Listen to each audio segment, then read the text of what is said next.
Olá pessoal, tudo bem com vocês?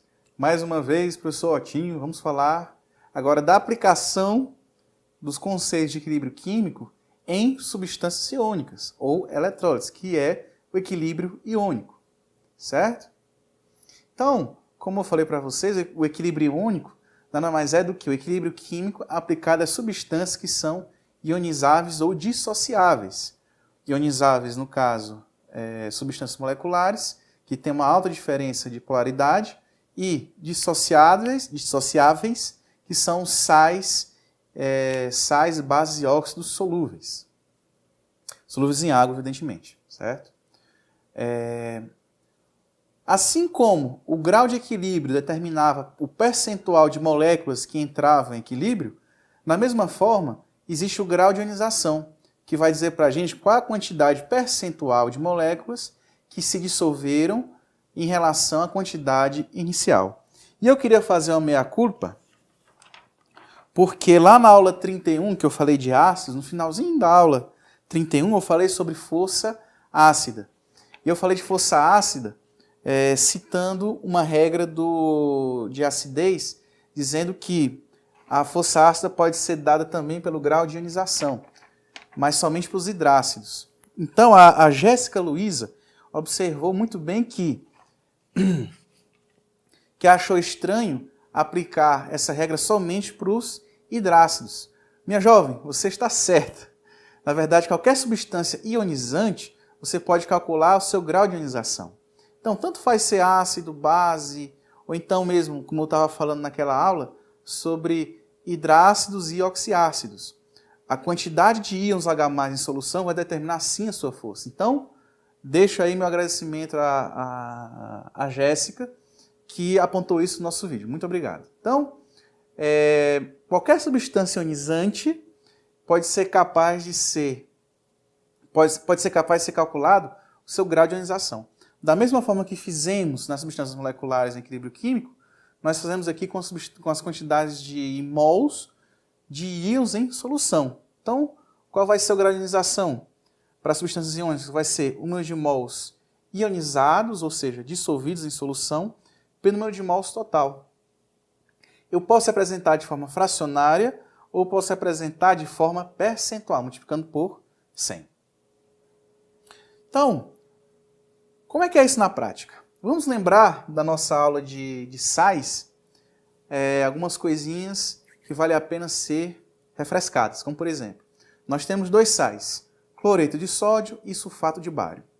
O cloreto de sódio, como qualquer sal da família 1 ou família 1A, é um eletrólito forte, ou seja, vai estar totalmente dissociado em solução, porque tem um alfa maior ou igual a 50%. Logo, como nós representamos essa equação? O cloreto de sódio aquoso vai formar o quê? Íon sódio em solução e íons cloreto em solução. Não existe tendência para retornar à fase aquosa. Por quê? Mais uma vez, íon sódio ele é estável com um elétron a menos na sua camada de valência, enquanto o cloreto ele vai ser estável quando adicionar esse elétron à camada de valência. Muito bem. O sulfato de bário, pelo contrário, é um eletrólito fraco, ou seja, ele possui um alfa menor que 5%. O que quer dizer que somente uma fração percentual vai estar em solução, enquanto que a outra vai estar na fase aquosa ou então na fase sólida, porque sulfato de bário é um sólido que é pouco solúvel. Portanto, o mais correto a escrever aqui não é aquoso, e sim sólido. Então, o que significa dizer? Que somente uma pequena fração do sólido que está em água vai ionizar, vai se dissociar em íons bário e íon sulfato. O restante vai ficar em solução. Então, gente, para substâncias iônicas, é assim que a gente entende o grau de ionização. Mas também a gente precisa saber também como é o grau de ionização, aliás, como a gente representa o grau de ionização com bases e com ácidos. É isso que a gente vai ver agora. Muito bem, pessoal.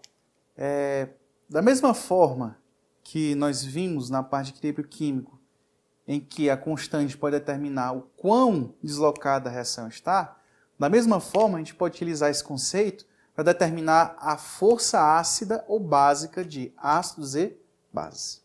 Vamos considerar o seguinte ácido, um ácido HA genérico que vai dissociar formando H+ e A-.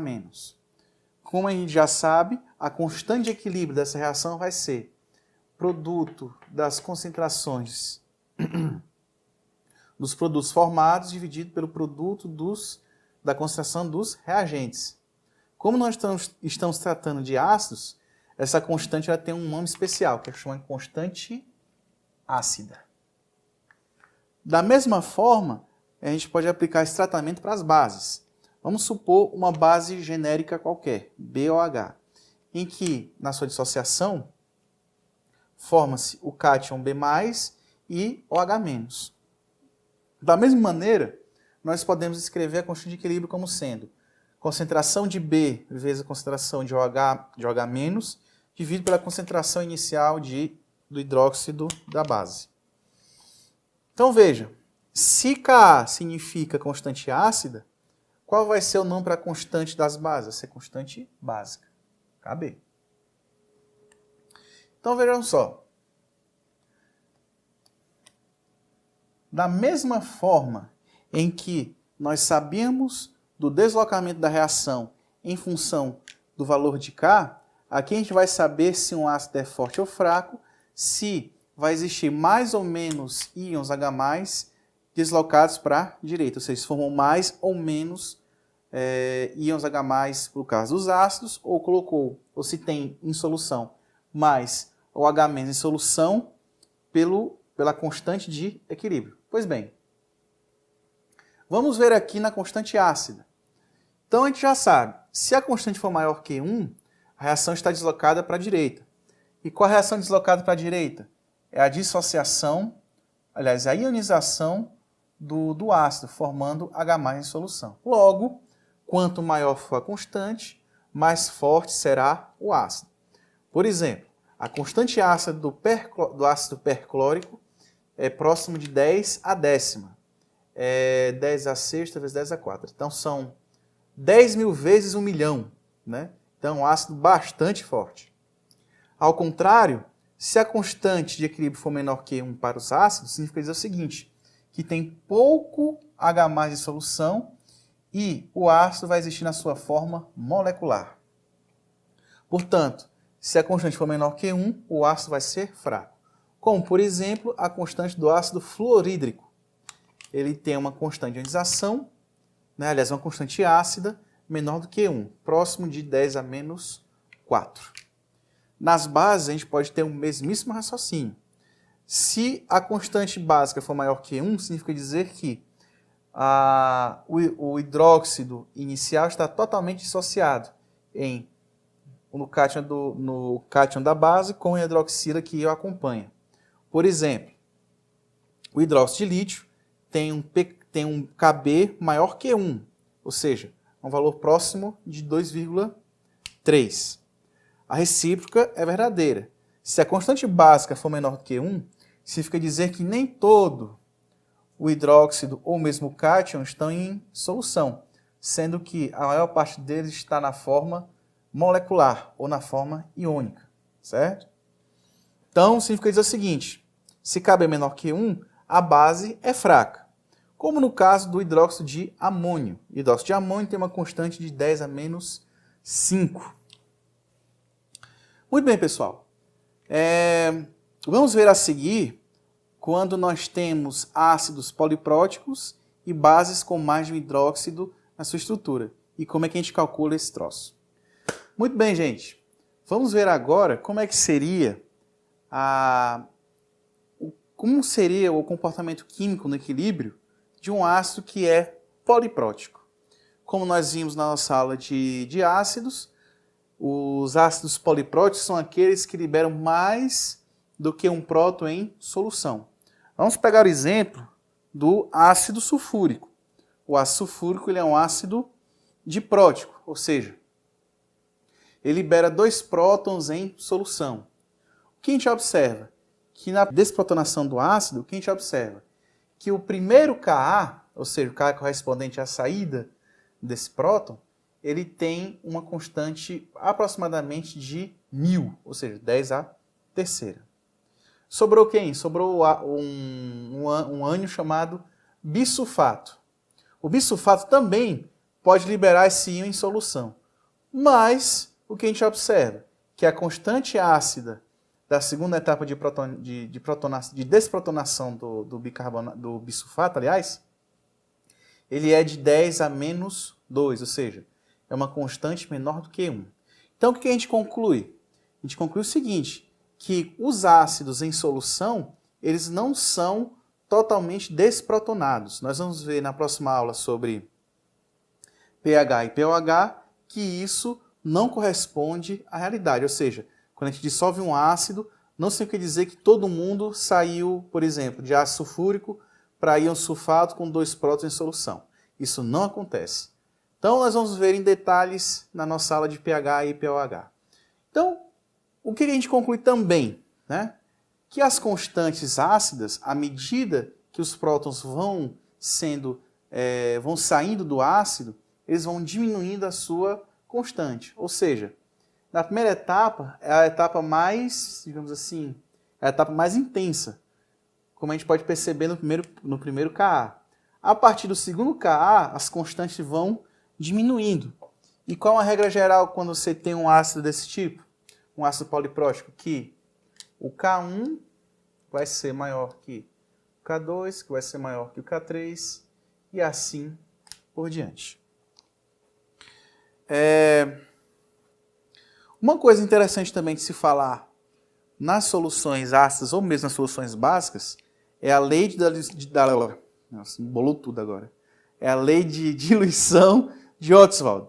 Né? O que significa isso? Existe uma lei que tem tudo a ver com a diluição dos ácidos e das bases, certo? Que é chamada lei da diluição de Ostwald. Vamos considerar o grau de ionização dos ácidos ou das bases. A gente sabe que o grau de ionização é uma divisão entre o número de íons, aliás, o número de mols de íons ionizados dividido pelo número de mols total. Vamos fazer o seguinte, vamos multiplicar em cima e embaixo por volume e vamos separar as equações. O que é que nós temos? O número de mols de substâncias ionizadas de um ácido nada mais é que a concentração do ácido no equilíbrio, enquanto que a divisão entre o número de mols total pelo volume é a concentração inicial do ácido. Então, rearranjando a equação, nós temos as seguintes coisas aqui. Olha. Nós temos que a concentração de íons H+, no equilíbrio vai ser nada mais nada menos que o produto da molaridade do ácido vezes o grau de ionização. Da mesma forma, a concentração de íons hidroxila no equilíbrio vai ser o produto entre o número de mols da base, aliás, a concentração molar da base pelo grau de ionização. O que é que significa dizer? O grau de ionização vai nos dizer o percentual de moléculas, seja eles de moléculas ionizadas que vão soltar o quê? Em solução. H+ se for ácido e OH- se for base. Então, vamos pensar no equilíbrio de um ácido fraco. Então, nós temos HA, que vai formar H+ com A- em solução aquosa. Falta um aqui.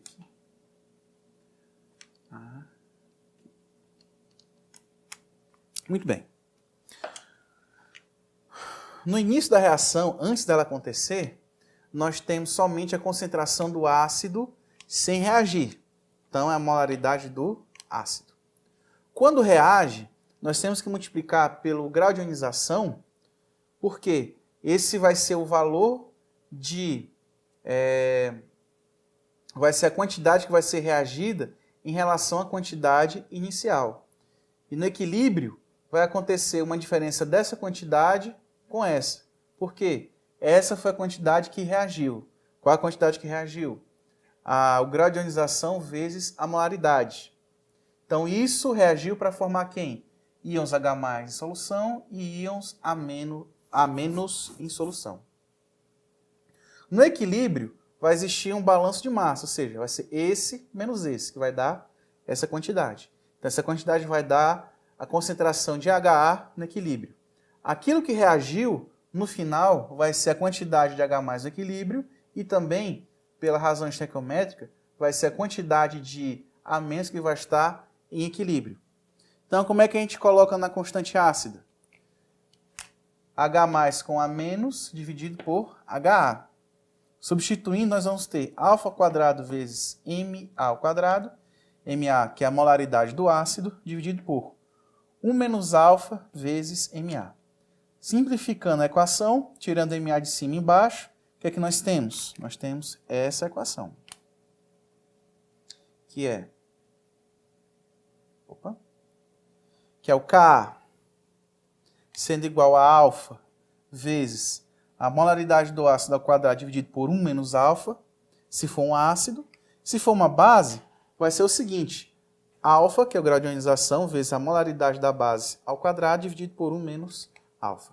É assim que a gente pode calcular a constante de equilíbrio de uma base ou de um ácido, partindo somente do seu grau de ionização e da sua molaridade inicial. Então vamos ver agora um efeito que é muito comum, que também pode deslocar o equilíbrio, e tem tudo a ver com a lei de Le Chatelier, que é o efeito do íon comum e do íon não comum. Vamos ver isso agora. Muito bem, pessoal. Vamos finalizar nossa aula de equilíbrio iônico falando sobre o efeito do íon comum. Do íon comum e do íon não comum. O que significa isso? Eu adicionar alguma substância, seja ela um cátion ou um ânion, que tenha alguma similaridade ou igualdade com as substâncias iniciais.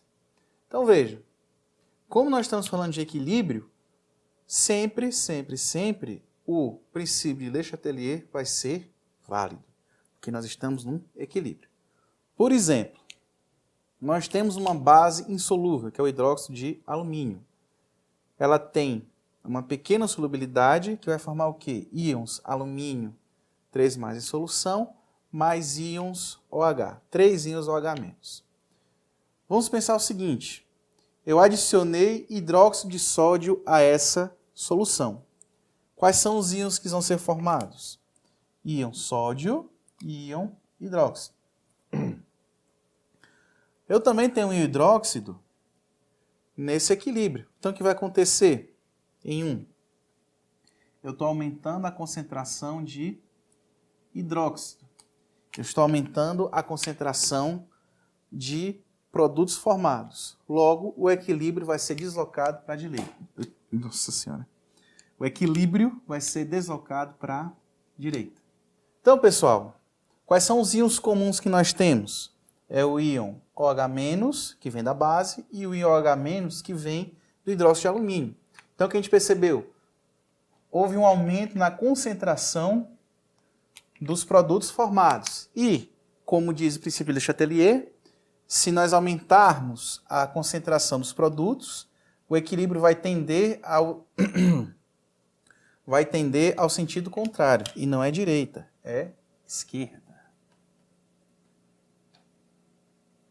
Como diria Joel Santana, to the left. Então é esquerda.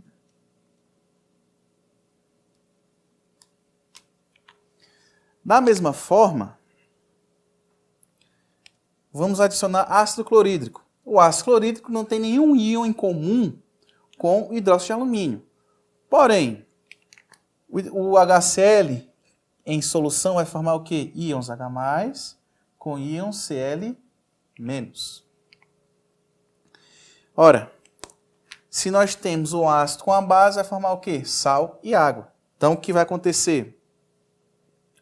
Os íons H+ vão neutralizar os íons OH- do hidróxido de alumínio. E o que vai acontecer?